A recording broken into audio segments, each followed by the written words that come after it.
Welcome to triple R news. నిండు పేదరికం, కూలీ నాలి చేసుకుని ముగ్గురు పిల్లల్ని చదివిస్తూ జీవనం గడుపుతున్న ఓ వృద్ధురాలి గుడిసె రాత్రి మంటలకు ఆహుతైంది. ఈ విషయాన్ని తెలుసుకున్న మాజీ రైతు సమన్వయ సమితి మండల అధ్యక్షులు ఘటనా స్థలానికి చేరుకొని బియ్యము, వంట సామాగ్రి, నగదు అందించి ఓదార్చారు. నిజామాబాద్ జిల్లా దర్పల్లి మండల కేంద్రంలోని మాలగుట్ట సమీపంలోని గోసంగి కాలనీలో రాత్రి 10 గంటల సమయంలో సంపంగి సాయమ్మ, సంపంగి మౌనిక, సంపంగి సంగీత, సంపంగి వినోద్ నివాసం ఉంటున్న గుడిసె దగ్ధమైంది. సంపంగి సాయమ్మ గుడిసెలోనే నిద్రపోతుండగా మంటలంటుకోవడంతో బయటకు వచ్చి కేకలు వేయడంతో చుట్టుపక్కల వారు స్పందించి మంటలను ఆర్పారు.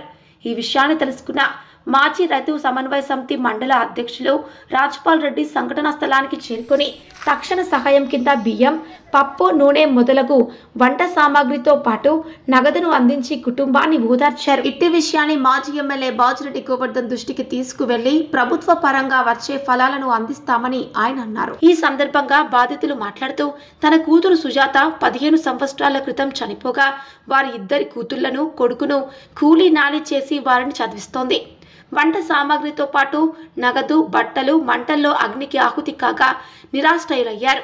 ప్రభుత్వం స్పందించి తమకు న్యాయం చేయాలని వారు వేడుకుంటున్నారు. కార్యక్రమంలో పీసు రాజ్పాల్ రెడ్డి, శ్రీరామ్ నాయక్, దడవుల వెంకట్, సిరసు సురేష్, అల్లెపు నర్సయ్య తదితరులు పాల్గొన్నారు. Triple R news reporter Surender, మండలం దర్పల్లి, జిల్లా నిజామాబాద్.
అలానంటే నువ్వే చదివినావా?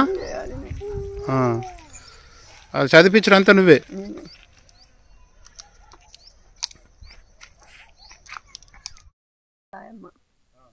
నేను ఇలా వాడినా మాలగుట్ట వాడినా ఇంట్లో వండుకున్నా అది దగడు అనిపిస్తున్నాయి. దగడు రాగానే ఉరికి పోయేగా పడ్డా. ఇక అందరు వచ్చిర్రు. అందరు 10కి మందంతా ఉరికి వచ్చి అబ్బాయిలు వచ్చి మా గుడిసెకు నీళ్ళు చల్లలు కొట్టేసారు. ఇక ఉరికిపోయి అని గిరుకొని ఆడపోయి పడంగానే అందరూ ఉరికి వచ్చి ఇక అందరు నీళ్ళు చల్లి చల్లలు కొట్టింది.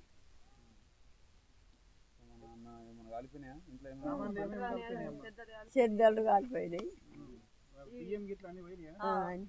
అన్ని కాలిపోయినాయి, పేపర్లు కాలిపోయినాయి, అన్ని బంగారం చేయించుకుని అలా దాసి పెట్టుకుని అది కూడా కాలిపోయింది. గోసంగి కాలనీ మాలగుట్ట దగ్గర ఉంటాం. నా పేరు మౌనిక. మేము ఇక్కడ పడుకున్నాం, ఇంట్లో పడుకొని మంటలు వస్తున్నాయి. మాకు తెలియదు. నైట్ 10 గంటలకి మంటలు వస్తున్నాయి. మేము ఏడుస్తూ ఉన్నాం. మేము ఇక్కడ మగవాళ్ళు వచ్చి నీళ్ళు చల్లరు కొట్టారు ముందుకు ఎక్కి ఆ గుడిసె అంతా. ఇంట్లో గుడిసెలో అన్నీ ఉండే, ఇంట్లో సరుకులు, బంగారం. మా అమ్మమ్మ పింఛన డబ్బులు కూడా అంత దాపెట్టుకుంది. మాకు మన్మరాళ్ళు మన్మడు ఉన్నాడని.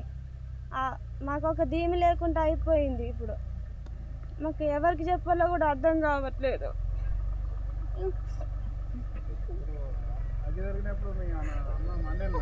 అందరం ఉన్నాం.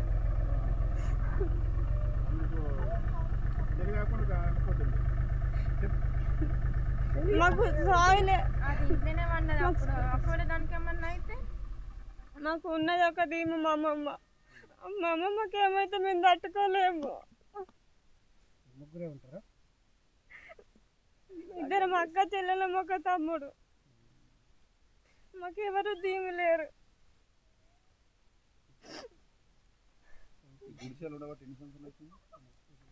15 సంవత్సరాలు 13 సంవత్సరాలు అవుతుంది. దయచేసి మీరు ఏమైనా చేస్తారంటే చెయ్యండి. తీసుకున్నా. నా పేరు సంగీత. నేను ఇక్కడనే బీంగల్లో డిగ్రీ చదువుకుంటున్నా. మరి గోసంగి కాలనీ మాలగుట్టకు ఉంటాం. మేము ఇక్కడనే 15 సంవత్సరాల నుంచి ఇక్కడనే ఉంటున్నాం గుడిసెలో. ఎన్ని రాసినా, ఎన్ని ప్లాట్ కోసం ఎన్ని రాసినా కూడా ఏం చేయలేరు. నైటు మేమందరం అంటే మా అమ్మ ఇంట్లో అన్నది పడుకుంది. అసలు అందరు నిద్రపోతుంది. మా చిన్నమ్మలు కూడా ఇంట్లో పడుకున్నారు.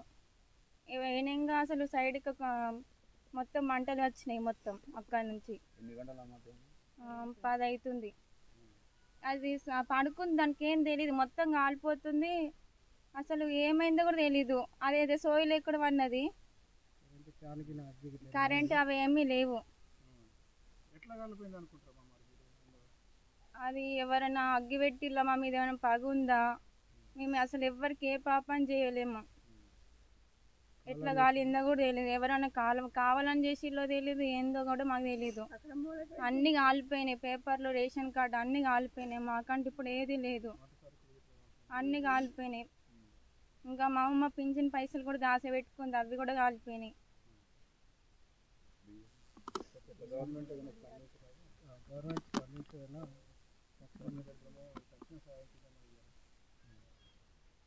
గవర్నమెంట్ నుంచి మాకేమన్నా తోచిన సహాయం చేయగలరని కోరుకుంటున్నా. మాకు ఇంకా ఇల్లు కూడా లేదు. చిన్నప్పటి నుంచి మేము గుడిసెల్లో ఉంటున్నాం. మాకు ఏమన్నా డబుల్ బెడ్రూమ్ కానీ ఏదన్నా చేయగలరని నేను కోరుకుంటున్నా. సంపంగి సాయమ్మది రాత్రి 10:30కి గుడిసె కాలిపోవడం బాధాకరం. ఇది ఇప్పుడు ఏ ఇబ్బంది ఉన్నా ఆమెకు మేము అండగా ఉంటాము. నీకు ఏ ప్రయత్నం ఉన్నా 100% నీకు డబుల్ బెడ్రూమ్లో మా అంతు సహకారం 100% మీకు ఉంటుంది. మీకు ఏ ఇబ్బంది వచ్చినా మా దగ్గర రండి, మీకు చేసి పెట్టే బాధ్యత మాది. మీరు ఎలాంటి టెన్షన్ పడకు. నువ్వు పిల్లలను మంచిగా చూసుకొని వాళ్ళని కాపాడుకో. ఏ ఇబ్బంది ఉన్నా నువ్వు ఎప్పుడైనా సరే, నా ఇల్లు రోడ్డు మీదనే ఉంటుంది. నీకు ఏ ఇబ్బంది ఉన్నా నా దగ్గరికి వచ్చి నాకు గలు. నీకు ఏ సాయం ఉన్నా నేను ఆర్థిక సాయం నేను చేస్తా. సొంతంగా గవర్నమెంట్ నుంచి ఏ లబ్ధి ముందు వచ్చిన పథకం నీకు నేను అయ్యేటట్టు నేను ప్రయత్నం చేస్తాను. ఇది మా గవర్నర్ దగ్గర కూడా తీసుకుపోతే విషయము. తనతో కూడా నీకు ఏ ఇబ్బంది ఉన్నా నేను చేపించే బాధ్యత నేను తీసుకుంటా, చేపిస్తామమ్మా.